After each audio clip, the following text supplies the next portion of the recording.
Skull 2, roger that. Bearing 315, Falcon bombers approaching. Nobody wants to bail out into a mountain of ice. We're counting on you, flight leader. All units prepare to intercept. You better have our pay ready and waiting. My pulse raced at the astounding accomplishments of the mercenary known as Demon Lord. I forgot about my job and read everything I had on hand. Around the time Demon Lord received his nickname, South Belka showed signs of weariness regarding the war. Because the region was set up as a defense line to protect the birthplace of Belka in the north, the people's dissatisfaction had reached a climax. The cities declared themselves demilitarized and peacefully surrendered to the Allied forces. Unable to establish a defensive position, the Belkan army kept retreating to the north. The end of the war was fast approaching. I was given an opportunity to interview the former aces of the Belkan Air Force. Back then, they were the masters of the sky, and they had also known him. So I crossed the border to follow his trail. I wanted to capture the war and the Demon Lord from their point of view, to capture the voices of those who were there.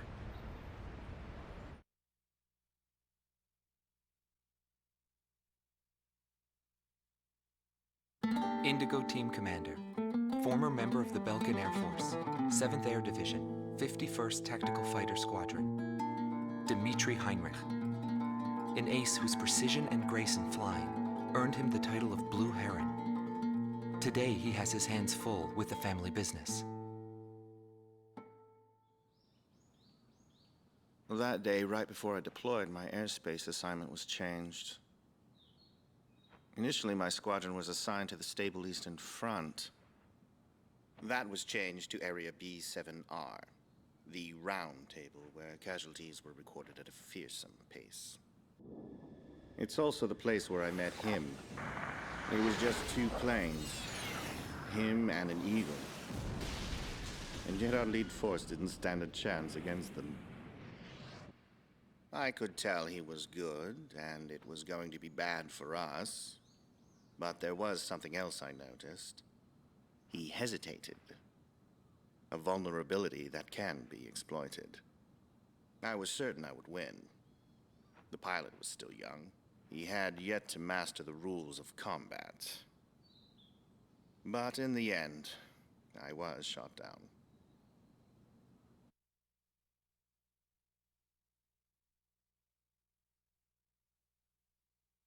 Gelb Teams Number 2, former member of the Belkan Air Force, 5th Air Division, 23rd Tactical Fighter Squadron, Rainer Altman. He flew the skies of Directus during the capital's liberation, and he's still there to this day. I met him above this very sky. I can still hear the sound of the missile alerts from that day.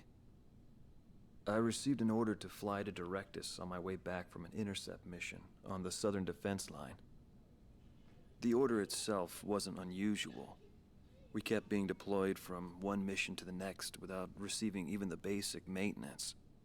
But the situation was the same all around. We were late reaching the operational space. The station squadrons had already retreated, and warning bells were going off in the city. And the people were looking up to his plane, high above the sky. I couldn't see any emotion in his maneuvers. I didn't feel like I was fighting against a human being. I wanted to end that battle as quickly as possible.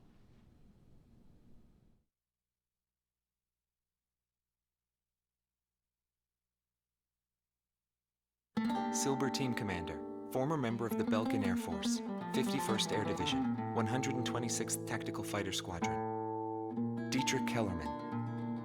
He was once the top ace at Belka and a fiery instructor at the Air Force Academy. In 1995, the Belkan Air Force sent him to the front lines to bolster troop morale. He was good. From what I'd heard about him, I thought he was still just a young mercenary. But he matured since then.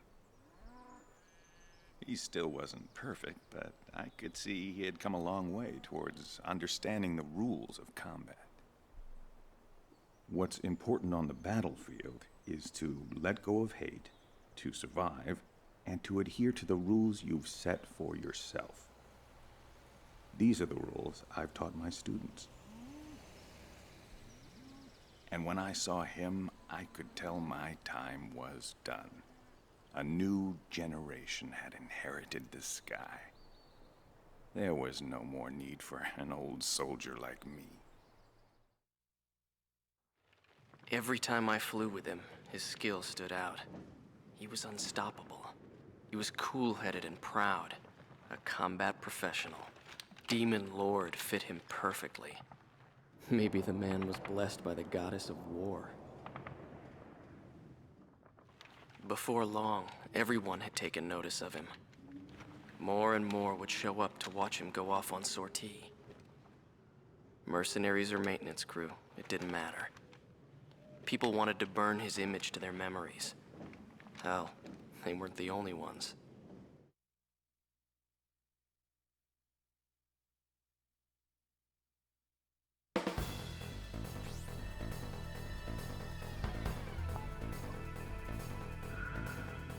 The Belkan forces are beginning to take flight. The industrial city of Hoffnung is crucial to the enemy's industrial strategy and the heart of its war productions. The Allied forces have decided that all Belkan war production must be stopped to expedite the end of the war, and has requested our participation in this operation. The operation will primarily involve the bombing of ground facilities by the Allied forces' bombers.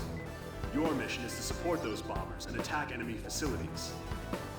We have achieved near total air supremacy over the target area, but don't let your guard down. There may still be sporadic resistance.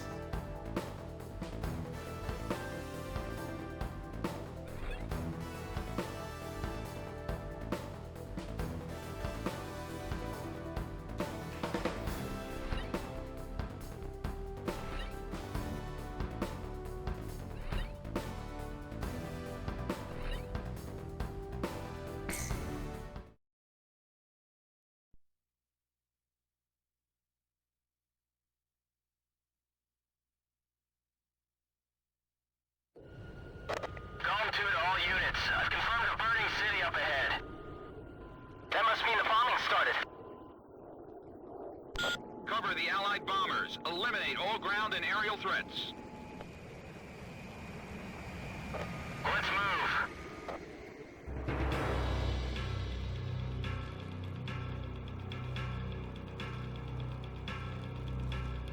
To all bombers, remove Belka's ability to counterattack. Priority is placed on destruction over accuracy.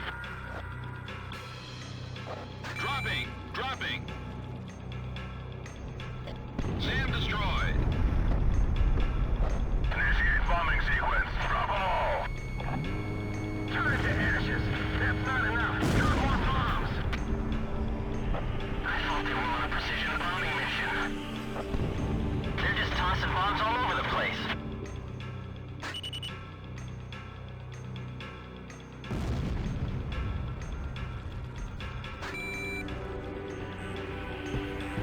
Warning, the enemy's locked onto you. Radar lock. SAM destroyed.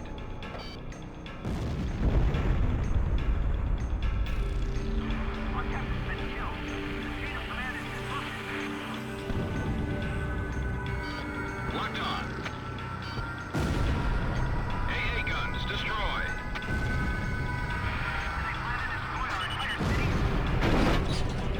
A tomahawk just hit the city. Are those guys serious? We're surrounded by flames here. Headquarters, requesting orders. Attention Allied fighters. Our tank unit's advancing to Sector 2, but some Belkan planes are giving us trouble. Take down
Nobody knew why they were fighting anymore.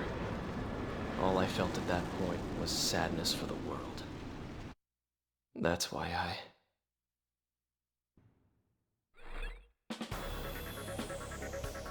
Pursued by Allied forces, the Belkan forces have taken flight, abandoning Hoffner. Without military production capabilities, Belka is in a bind. We were also able to confiscate samples of what seemed to be experimental weapons from the abandoned war factories, before Belka had time to use them.